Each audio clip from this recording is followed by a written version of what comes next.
In 1937, America passed the law to outlaw marijuana. At that point, our country began to lose 10% of its topsoil. All across the United States. Let my people grow! Let my people grow! Please find a petitioner with initiatives 21 and 22, the blue and green sheets. Please sign the initiatives now to help end marijuana prohibition.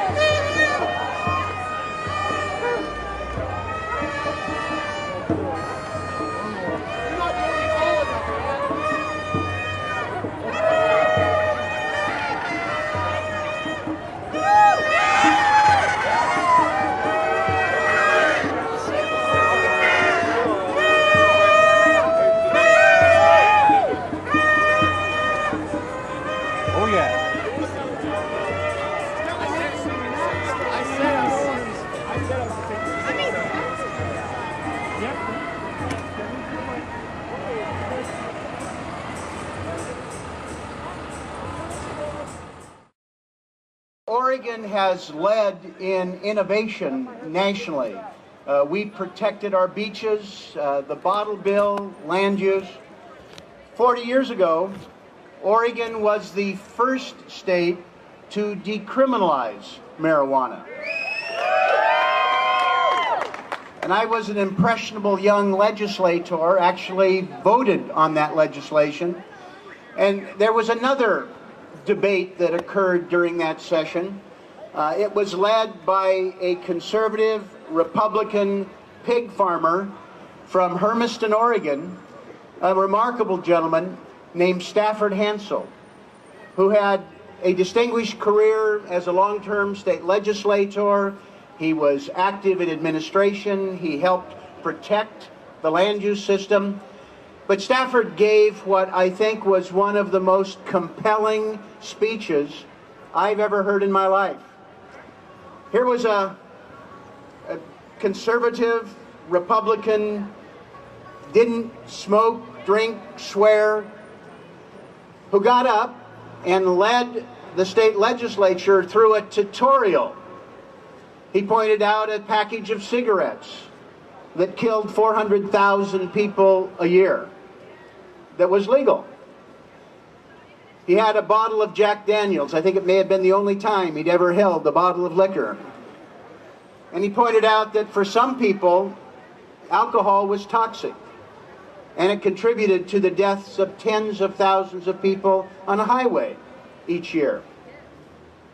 And then he had a baggie with a marijuana cigarette.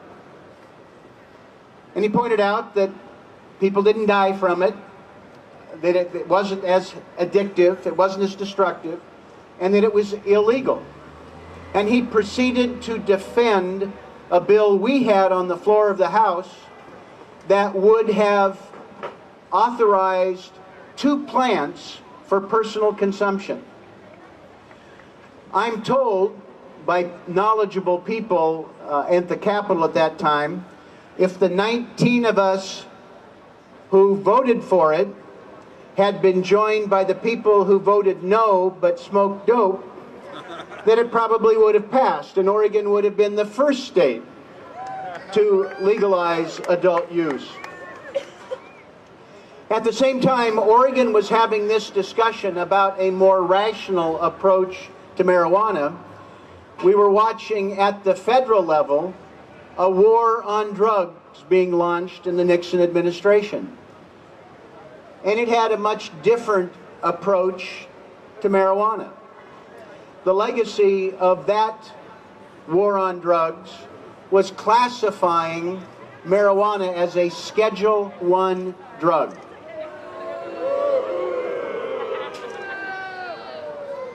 The consequences of that are legion. First and foremost, as you know, classifying marijuana as being as dangerous as heroin or LSD is simply false. It's false. Telling people that it is more dangerous than cocaine or methamphetamines, Schedule II, the meth epidemic that is destroying rural and small town communities suggests we've got our priorities upside down. It also suggests to me part of a need to reappraise what can only be described as a failed war on drugs. We're spending $25 billion a year. We are arresting 750,000 people a year for something that most Americans now think should be legal. And there are, as you're well aware, some of the most egregious racial disparities targeting young African American men greater than any other sector of the population, even though their use is no greater, maybe even a little less, than white young men. And there are people doing time now as a result of the consequences of this act. We've been involved in Congress in the effort to help rationalize our drug treatment, drug approaches.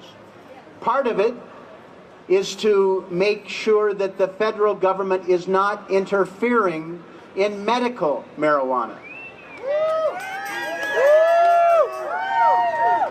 Part of the lie in federal statute as a category with Schedule I narcotic, it has no medicinal therapeutic value. Not true.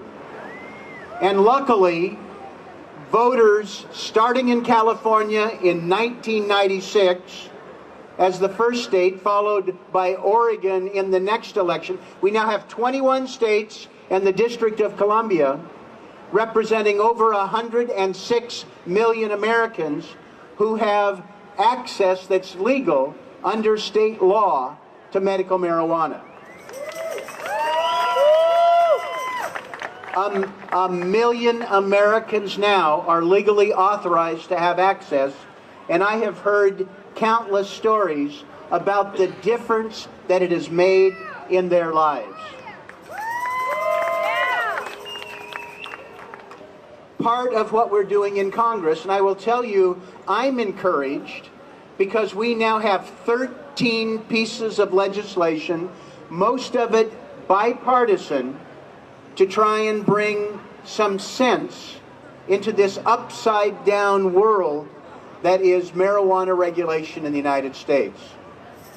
We have legislation and bipartisan support to stop the lunacy of making legal marijuana businesses be all cash enterprises. What's the logic here? If you care about money laundering, if you care about tax evasion, or just burglary, forcing perfectly legal enterprises to pay their taxes with a shopping bag full of $20 bills doesn't make any sense at all. Or because of a quirk in the tax law, forcing them to pay 2 and 3 times higher tax rates, again for perfectly legal businesses, is wrong. But I will tell you, some of you are familiar with a conservative Republican tax advocate, Grover Norquist. Grover was with me at a press conference for my bill to allow legal marijuana businesses to deduct their business expenses. That's how far we're coming. That's how far we're coming. Wednesday, on the floor of the House, I had an amendment that would have allowed our veterans to be able to talk to their VA doctors about marijuana.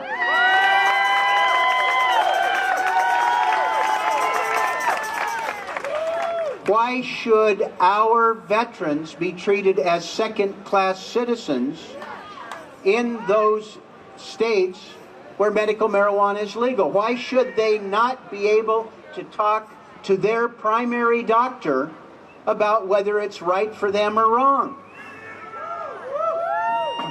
We weren't successful, but we got 195 votes, including 24 Republicans who said, this doesn't make any sense.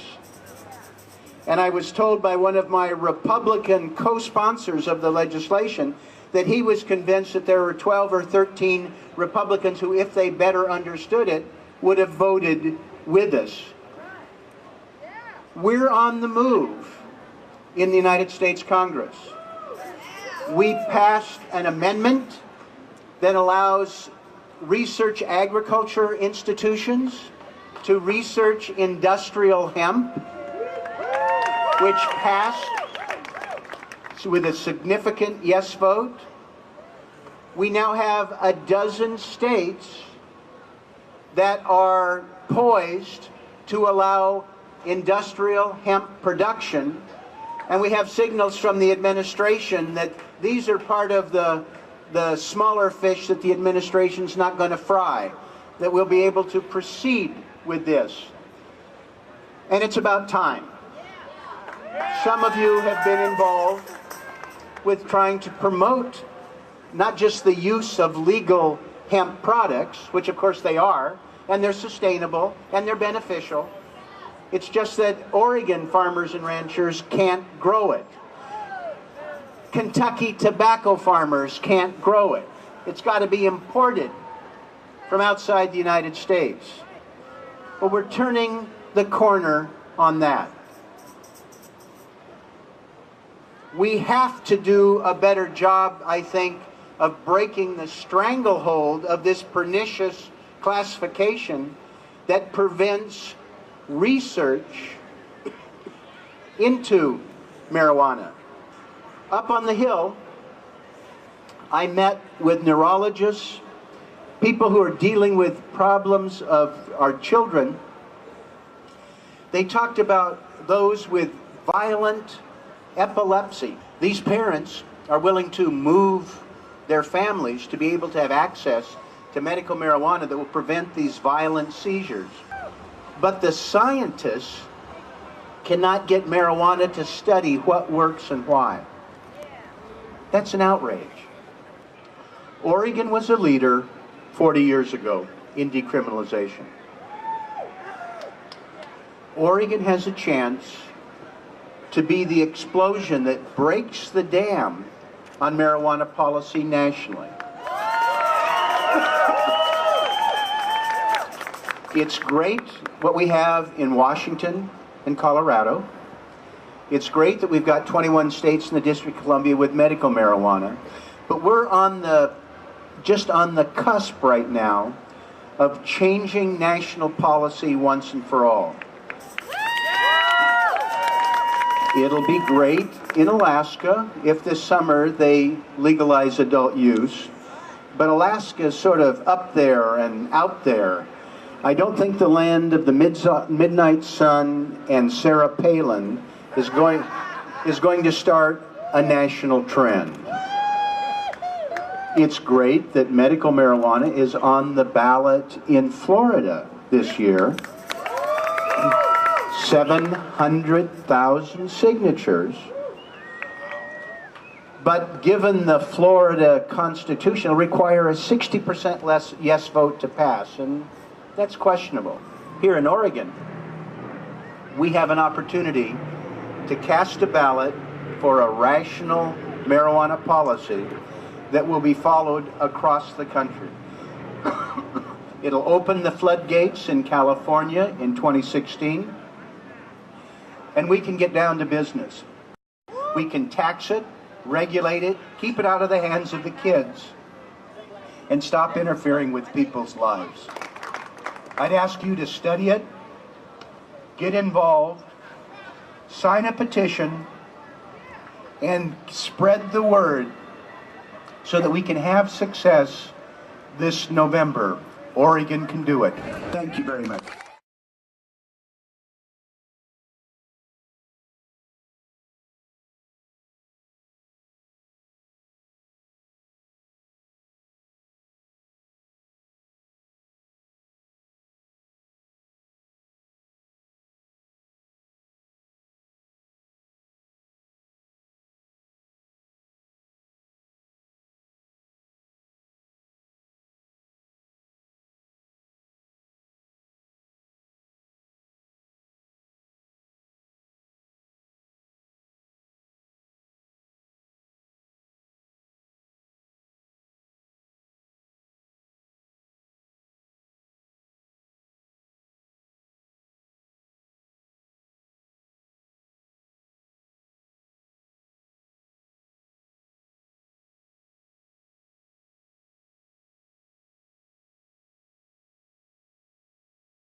Greetings from Northeast Portland and from the Capitol and from Salem. Listen, I'm not going to talk long. I know you all have been here for a long day already. I just wanted to update you on what's going on in Salem right now. Now, as you probably know, it's a passage of 91 was just the beginning of a process. Laws don't spell out all the procedures required to make them work, and some of that's being hammered out by the Oregon Liquor Control Commission, as well as some of it in the legislature. In fact, yesterday, the OLCC put together a group of committees that are going to look at rules and licensing and quality and financing and extracts and infused items and growers. They're going to look at all those different issues. But I want to tell you, I'm not going to talk about those. I know that I was asked to speak because of a bill I introduced in the beginning of to start the process of cleaning up some of the effects of the so-called war on drugs. Unfortunately, that bill, 3372, probably isn't going to make it through the process this time. Fortunately, another bill will. Okay? It won't do everything I'd hope, but as Mick Jagger would have been talking about at the legislative process, he said you can't always get what you want. So what are we trying to do? Well, it's important to recognize the extreme criminalization of certain marijuana-related activities has done more harm to our communities than the drug itself ever could. Combined with Measure 11, it put a lot of people behind bars and gave a lot of people felony records for actions that will not be criminal in the future. A stint in prison is not the end of one's so-called debt to society. A felony record can follow you for the rest of your life, closing doors to housing and employment, disrupting families and dragging the whole community down. We should have learned that from the experience of alcohol prohibition in the 1920s and early 30s, but we had to run the experiment again, it seems. And now as we come to our senses and create a system in which cannabis is legal but regulated in the future, we also need to do something about the harm that's been done by the prohibition in the past. And that's why I introduced a bill to create a path to the expungement of records of nonviolent marijuana-related records. And the reduction of sentences for similar offenses for people who are still in custody or under supervision. This is a high priority for me to do something about this, because while I won't deny that crime affects our community, and I won't deny that incarceration sometimes is an appropriate response to criminal acts, I also believe that it has been used too often where it makes no sense at all, creating criminals out of people who are doing no harm. We need to fix that for the future and also reach back and fix what has happened in the past. Now, as I said, 3372 is not going to make it, but details matter a lot in the legislative process, and we just couldn't work out through the details in the time that we had. I understand, however, that there'll be another bill coming through the committee on implementing the Senate and House committee on implementing Measure 91. In the Capitol, that's called the Joint Committee on Marijuana, just so that you know. Yes, it's a joke, and everyone seems to like it. Well, except for some of the folks here. I urge you to use the online Oregon Legislative Information System, OLIS. Look that up, OLIS, to keep informed about what the committee is doing. And I hope you'll pay more attention to this, to more than this one issue, because I want you to make this issue your gateway issue for more involvement in our policy-making process. Our system works better when people watch and take part, and that means you. And I want to also just thank you for coming out and being so active in the campaign last year, and stay active. We need to have you continue to listen to what's going on, to watch, to talk with everyone. Know who your legislators are. Do you know who your legislators are? How many of you know who your legislators are? All right, if you don't, you need to look it up and find out who that is and go and talk with them. Let them know that you're out there, let them know that you're watching and that you want to have some things changed. As I said, I don't think my particular bill is going to make it through, but I believe we will get a bill that'll come through in some form that'll work, that'll certainly make things a little better for the folks who have been incarcerated, who have records, and who are presently incarcerated. Maybe we'll get some changes, and that'll only become because you decide to work for it. So thank you very much. Take care. Descheduled. How about that? Descheduled. Why should it be scheduled? Why should cannabis be scheduled? Do you know how many drugs are on Schedule 2? Do you really classify marijuana as a Schedule 2? I understand. It's not fair, though, so cannabis shouldn't be. It's an herb. It's a plant. Joe, you're good. You're good. I appreciate it. That's awesome. Yeah. That's awesome. Freedom for all, cannabis, marijuana. How you guys doing in here? Man, you guys Right there.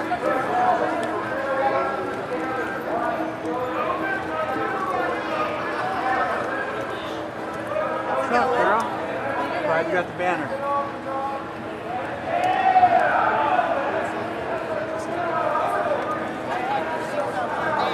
They changed the route on us without telling us this year. Well, this year I was like last 24 hours or something. Yeah. We got to discuss it. Yes, I agree. let them enjoy it. Comes once a year.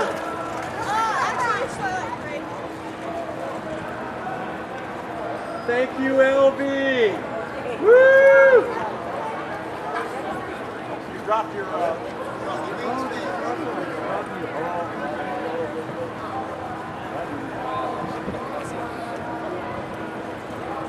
Sweet, isn't it?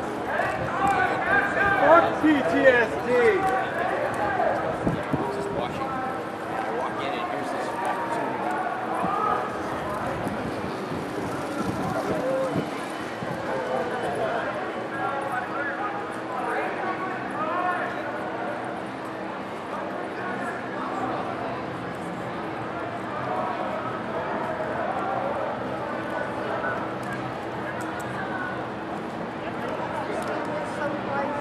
Flasher store on Facebook for the Global Cannabis Launches page. The Global Cannabis Launch page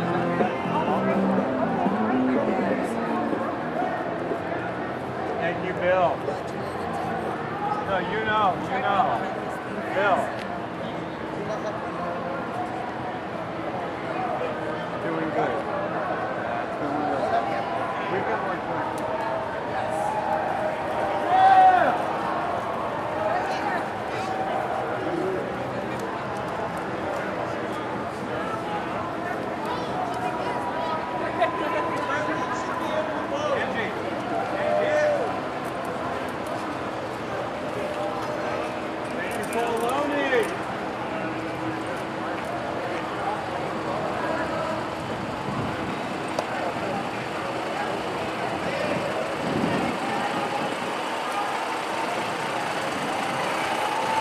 Thank you, Cool Bus.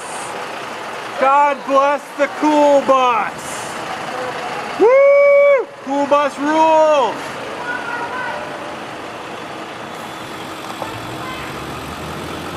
Heck yeah, man. March for freedom, brother. It's so great to be here. My name is Ted Wheeler. I've got to say, it excites me to have been here today to talk to some of the cannabis industry leaders, some of the cannabis industry entrepreneurs. I am enthusiastic because they are excited, they're pumped, they're visionary, and they're excited about the economic opportunity of this industry for our state, for our region, and of course, for the great city of Portland. The people of this community, as you just heard, overwhelmingly voted for a legal, regulated, taxed cannabis industry. And as long as I am the treasurer for the state of Oregon, which is only about 7 months, and as a candidate for mayor of Portland, I promise you that I'm going to do everything I can to uphold the will of the voters in this community.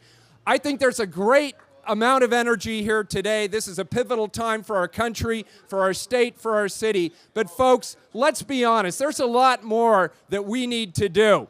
I've heard from so many of the entrepreneurs about the importance of making sure that Portland retains its place as a respectful and open community to the industry. If we do that, what's going to happen is people are going to want to open businesses here, they will want to employ people here, and that can only be a good thing for our economy.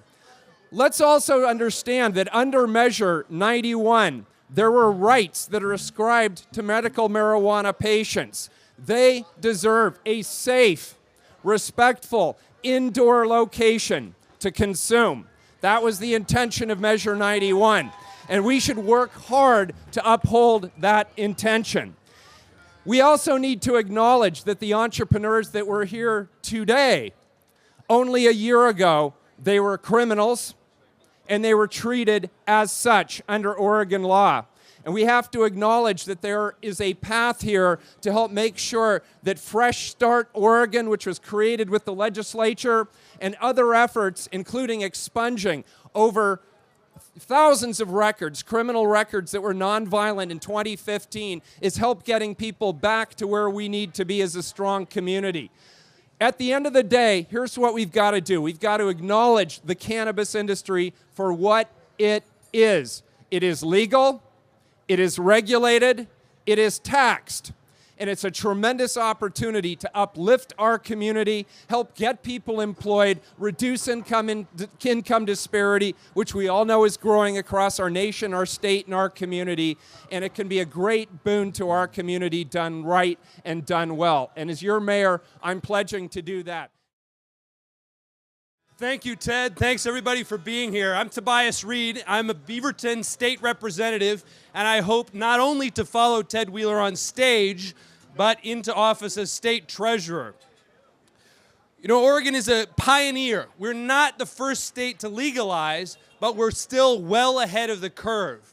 It means that the decisions we make in Oregon are going to be the ones that the rest of the country looks to when they legalize. All over the state, legal cannabis businesses are off to a really strong start, exceeding expectations. $14 million in sales in January alone. That doesn't even count medicinal marijuana. And when extracts and edibles come online, that is going to only increase the number. But because the federal government is dragging its feet, it's leaving states like Oregon in a bind. Banks and credit unions can't confidently extend their services to legal cannabis businesses without risking the violation of federal law. And imagine how dangerous and scary that is for cannabis business owners. Perhaps some of you are among them. You have to keep thousands of dollars in cash on hand to meet payroll, to pay taxes, and buy inventory and supplies. We have to do better than that. And while we haven't solved all our problems, that's one of the reasons I helped to pass the cannabis banking bill in Oregon in the legislature. The federal government still needs to act, but we're one step closer by removing criminal liability in Oregon for the provision of banking services. We're helping to remove those duffel bags of cash that are moving around our neighborhoods and putting businesses and neighborhoods at risk. We've got lots more to do, but this is an important first step. And I hope you'll all be with me as we continue that effort. I appreciate you being here and wish you great luck on a successful event. Thanks very much. Hey everybody, welcome to the biggest event the whole month of May. In fact, May is Marijuana Month. Have you heard that? Medical Marijuana Month too. We have a lot to celebrate. And one of the biggest and most impressive reasons that we're here today all comes together in this one gentleman down here in the center picture, Dr. Phil Levesque. Now, a lot of people have done a lot of things for medical marijuana, but very few have done what Dr. Levesque has done for the state of Oregon and for the world, the whole globe, believe me, because he was not just a spokesman. He was a doctor that believed in us. He believed in patients' rights. He believed in ending pain, ending the ability or the disability to reach what you need to get the medicine that you really need. And he saw from a young age that cannabis was that medicine. He was born in 1923. His dad was one of the great loggers of Oregon, and when his sons were young, he told Dr. Levesque and his brother, don't go into logging, it's all over. Got to find a new industry. So that was in the 30s. So he did. He went to college and he got his degree in biochemistry. He joined Patton's Army thinking that he'd be able to help on some fantastic level because of his chemistry degree. But instead they said, hey, dude, you're missing a couple of fingers on your right hand. You can't be an officer. So instead he joined the infantry and became a scout, and is one of the scouts that actually lived from Patton's army. He crossed the Rhine. His stories go on forever. And in fact, this is his book, Dog-Faced Soldier, Doc Levesque's own book. Is being re-edited right now, but there are a few copies that are available. So he wrote his memoirs of the war, but when he came back from the war, he went to work. He was a doctor. He got his degree. The people that he trained under knew all about cannabis medicine because they're the old guys. They'd been using cannabis medicine forever. They never even questioned whether or not they should use it. And so he discovered that. And still, he would say right now, should he be here, that there's a bottle of cannabis medicine somewhere in his barn from back then because it worked so well he decided to keep it. So he was a born in the wool, dyed in the wool cannabis crusader from a young age. He had a lifetime of incredible experiences. He taught in Africa. He was the first man first doctor to teach surgeons brain surgery in Sierra Leone in their brand new hospitals. So he made a lot of really great, dedicated moves for all of us. But when it came to cannabis, he came back to Oregon. He set up practice, and he soon discovered where his real calling was, and this is it. He put his all into. He got together with Paul Stanford, Paul Loney, and a lot of other very important folks, and worked at the THCF clinic, the very first clinic in the state of Oregon. And he helped veterans. He had over 1,000 veterans were his clients. Of course, they were near and dear to his heart, but all of us were. He testified over 400 times as a toxicologist, pharmacologist. He had a PhD in that. He's one of the only toxicologists in the country with those credentials. And we were lucky enough in the state of Oregon to be able to have him be with us, represent us, speak to our legislature, go to our hearings. And he is one of the greatest assets to the medical marijuana program worldwide that's ever existed. And so it seems almost fitting that last year on Global Cannabis Day, he left us and passed on to new horizons and better journeys, no doubt. And so I am so honored to be able to be the one that says we dedicate this stage right here, Global Cannabis Day, Global Cannabis March, here in Portland, Oregon. This stage is dedicated to Dr. Phil Levesque. This is now the Dr. Phil Levesque Memorial Stage. Yeah. Thank you guys so much for coming. Being here is really what it's about, and every single one of you is absolutely important and precious to us. So thank you very much. And, from Doc, what does Doc have to say? Don't smoke in the rain. That's right. It's good to be here in a place where, the voters understand the needs of both the patients and the recreational people. And we all understand that for recreationalists, it's the most benign, therapeutically active substance, protecting your neuroendocannabinoid systems.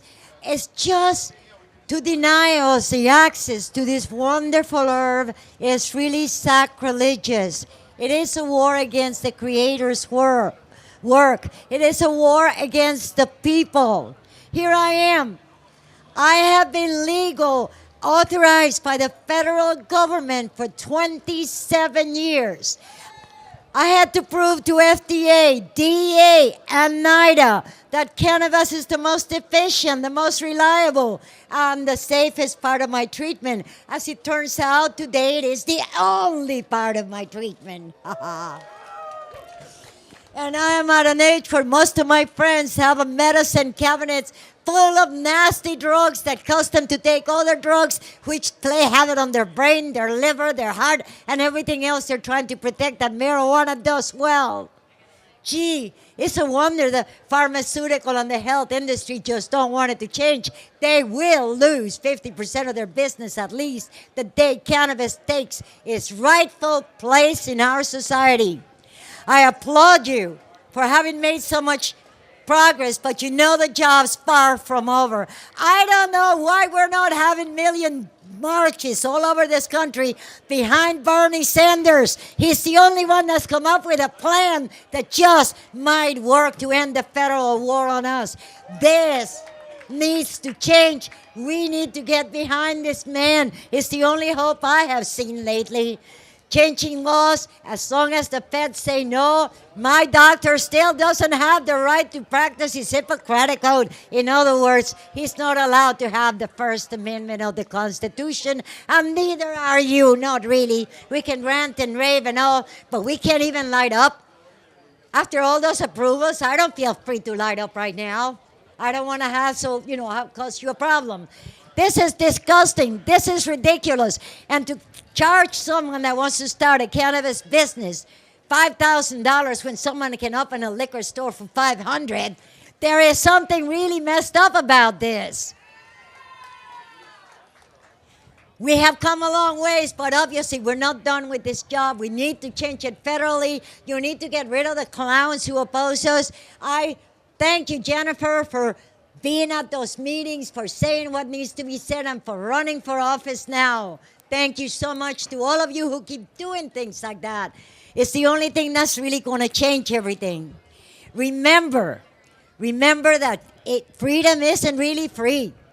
So you got to make sure it gets untangled from these bureaucracies, and that your own legislators don't make you suffer. Come on, with this bureaucracy, I lost sight that I had maintained for 37 years when you got greedy and wanted more money than I could pay you for my license to honor my prescription. That's ridiculous. Like my daughter said, man-made booze, God-made pot, who do you trust? Let the true spirit of love always be your guiding light, but don't sit on the job. Don't let another Nixon come in and tear us all down. We're back to where we were in 1980. Are we going to let it all go back to hell again? We're on our way there. We are at the top of the hill. Let's make it all the way and put our flag nice and high, the hemp flag, and start taking care of our environment. Remember that the green leaf is here for the healing of the nations. Remember that, and remember that hemp can and will save the planet. Get rid of those stinky paper mills. Do the right paper with the right crops that we can harvest at least once a year. Give our workers jobs. Please get back to the hemp. You already voted it in. Let's really work at making a change. Thank you. Love you. Hello, everyone. I'm so excited to be here with you today on such an absolutely gorgeous day for the 17th Annual Global Cannabis March. My name is Kimberly McCullough. I'm the Legislative Director with the American Civil Liberties Union. Just for some of you who may not know who the ACLU is, we are a nonpartisan organization dedicated to advancing civil rights and civil liberties. Our national organization is almost 100 years old, and our Oregon affiliate is celebrating our 60th anniversary this year. We work on a broad range of issues, many of which intersect with the ongoing need for drug reform. In 1973, we supported legislation to make Oregon the first state to decriminalize possession of small amounts of marijuana. In the 1990s, we beat back attempts to recriminalize marijuana and helped craft the successful ballot measure that created Oregon's medical marijuana program. We're grateful to have also been part of the Measure 91 campaign. And we continue to be involved in this work because we want Oregon's experience with legal marijuana to be a successful model for other states and to lead to federal reform. But I don't want to just talk to you about marijuana today. I also want to talk about the decades-long drug war that has ensnared millions of people into America's criminal justice system. Our society and our government made a huge mistake when we decided to regulate certain drugs, like marijuana, through prohibition, criminalization, decriminalization, and stigma. Instead of dealing with drugs as a public health issue, we set in motion machinery that deeply eroded fundamental rights crucial to our democracy, tore families apart, and locked people in cages. While we've made incredible progress legalizing marijuana in Oregon, the truth is that so much of the drug wars machinery is still operating. The impact it's made and continues to make will take a huge amount of work to rectify. So how do we get there? How do we get to finishing drug reform or to more drug reform that we need? We need to shift the narrative and change our culture. Instead of talking about being tough on crime, we need to talk about being smart on crime. And being smart on crime means that we know that dealing with drugs as a criminal issue doesn't make any sense. Criminalizing drugs makes us less safe. It pushes people that need help into the shadows. It disproportionately impacts the poor and people of color. And it gives power to cartels who are terrorizing our neighbors in nations to the south. As we shift away from criminalization, we need to instead focus on public health. Our laws and our efforts should be aimed at promoting health in our society. What's good for people who need medicine? What helps people who have addictions? And what actually keeps us safe and free? We can't become complacent. We can't think that merely decriminalizing marijuana in Oregon is enough, because the damage that has been done is so deep. Even here in Oregon, we still have marijuana reform that needs to happen. Criminal penalties for marijuana-related crimes are still too high. Even though alcohol is a much more dangerous drug, criminal penalties that remain on the books for marijuana are still much higher than the same types of penalties for alcohol. In addition, employees in Oregon can still be fired for using marijuana even if they're a medical patient. And tenants in Oregon can still be evicted from their homes because they use or possess marijuana in their homes. All of this needs to change, and we have to be also vigilant in protecting our medical marijuana patients. As I mentioned earlier, the ACLU has been at the forefront of drug reform for a long time, and we're not stopping anytime soon. My sincere hope is that you won't stop either. So I understand that the march is about to start. If you guys can head up that way towards the beginning of the march, let's go get them.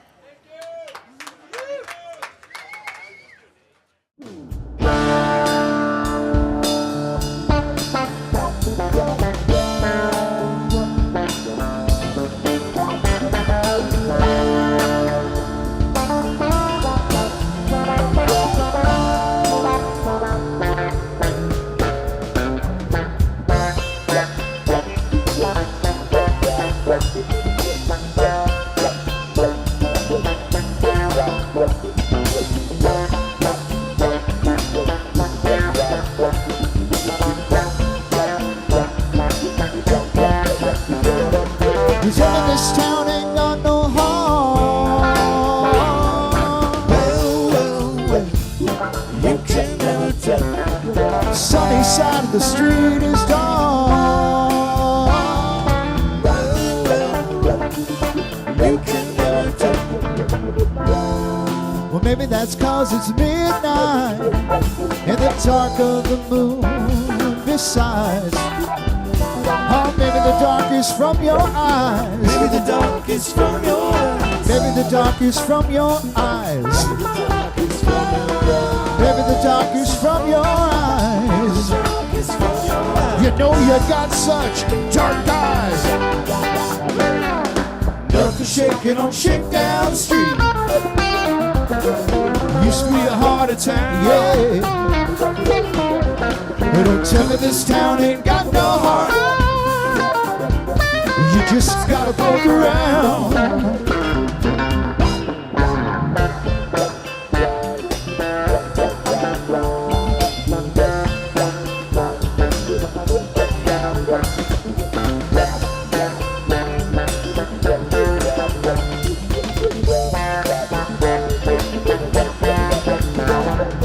Think you see this town clear through.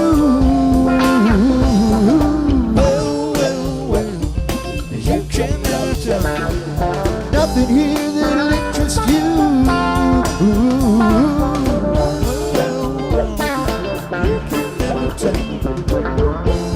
Now it's not because you missed out. now, thank you, on the things that we had done.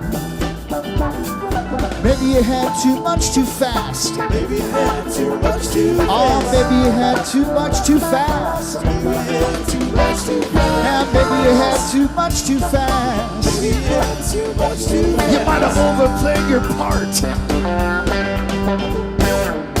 Nothing shaking on Shakedown Street. Used to be the heart of town. Yeah. Don't tell me this town ain't got no heart. Don't tell me this town ain't got no heart. You just gotta poke around.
Your way today.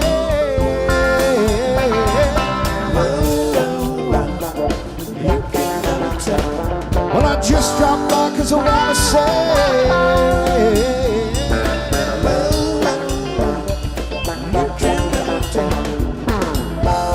well, I recall your darkness when it crackled like a thundercloud.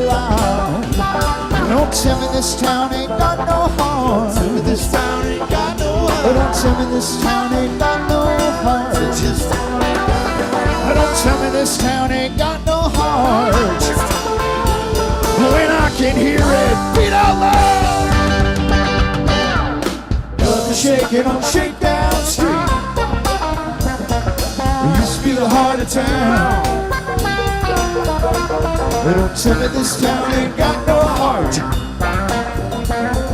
You just gotta poke around. Nothing shaking on Shakedown Street. Used to be the heart of town. It used to be the heart of town. But don't tell me this town ain't got no heart. You just gotta poke around. You just gotta poke around. You just gotta poke around. You just gotta poke around. You just gotta poke around. You just gotta poke. You just gotta poke. You just gotta poke around. I said you just gotta poke. You just gotta poke. You just gotta poke around.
Nothing shaking on Shakedown Street.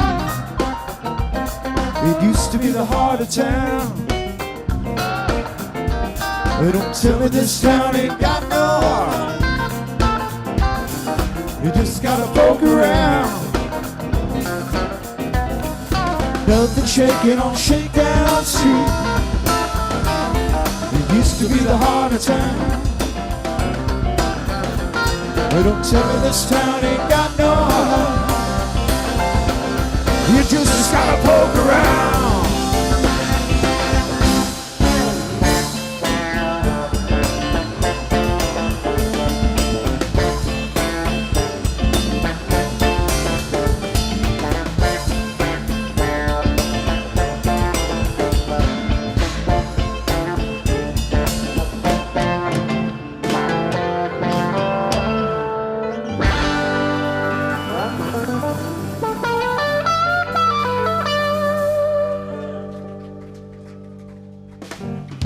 Thank you all. Thanks for watching. Thank you, John. Thank you, viewers, and help us restore him. Well, the next time that you fall in love, just appreciate the sun above. 'Cause the sun is shining on and on. So open up your eyes, for it's gone. Whoa, oh, whoa, let's make the best of it now.